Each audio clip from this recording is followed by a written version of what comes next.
मैत्रिणी मिळून चॉकलेटा घेतल्या, चॉकलेटा मिळून खाल्ल्या आणि रॅपल्सीच्या बॅगमध्ये टाकल्या आणि मॅडमनी बॅग चेक केल्या. यांना विचारलं ये रॅपल्स किसके है, तो मुलींनी सांगले मॅडम हमने चॉकलेट खाए है असं म्हणून सांगितले. आणि मग मॅडमनी यांना कॅबिनमध्ये घेऊन गेल्या प्रिन्सिपल सरांच्या आणि यांना तिथं नेऊन सोडून दिल्या. मग सरांनी यांना तिथं बोलवले. ती तिघीजणी होत्या तिथे आणि यांना अश्लील शब्दाचा वापर केला. त्याच्यानंतर 15 तारखेला मग मी गेली. मला येऊन सांगितली की मम्मी मला सरांनी असं असं बोलले आहेत म्हणून. सरांना जाऊन विचारलं की सर काय झालं आहे बा. सर उलट आम्हालाच म्हणायला लागले आप अपने लड़की को पूछो हमें क्यों पूछते हो, असं तसं म्हणून ते आम्हालाच म्हणजे डाटायला लागले. तरी पण आम्ही म्हटलं की चला बा काय करायचं आहे म्हणून घरी गेली. परत मुलीला विचारलं की खरंच बेटा असे बोललेत का प्रिन्सिपल सर. तर मम्मी हो म्हणाली. खूप रडू रडू सांगायला लागली.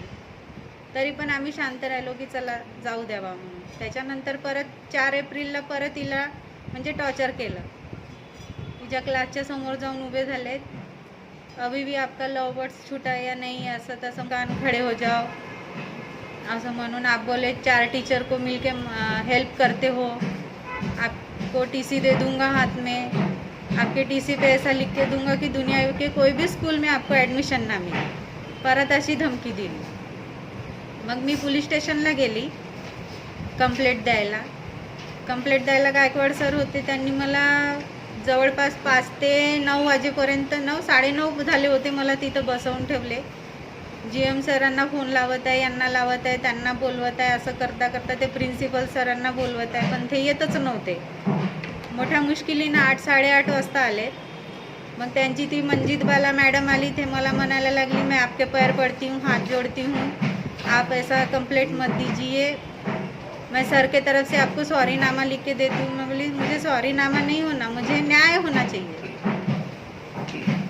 त्यावेळेसही मग तिथपर्यंत बसवून ठेवलं पण FIR काय माझी दर्ज केली नाही. साधा बयान घेतला त्याच्यावर आणि तेवढंच बोलून आम्हाला म्हणजे जा म्हणाले. आम्ही आलो. दुसऱ्या दिवशी मी त्यांना म्हटलं की मला बयानाची प्रत तरी द्या. तर नाही म्हणे ते UPSC पास करून आलेले प्रिन्सिपल आहेत, त्यांना आम्ही एकाएकी हे नाही करू शकत असं म्हणून मला परत वापस पाठवून दिले. मग परत पुन्हा तिला तसाच त्रास चालू केला. काही बी बोलणे, पूर्ण वर्गाच्या समोर हे करणे, मुलींना सोबत बसू नाही देणे. अभी को TC देने वाला हूँ एग्ज़ाम होने के बाद में. परत मी पुन्हा गेली मग 17 तारखेला मग कंप्लेंट द्यायला.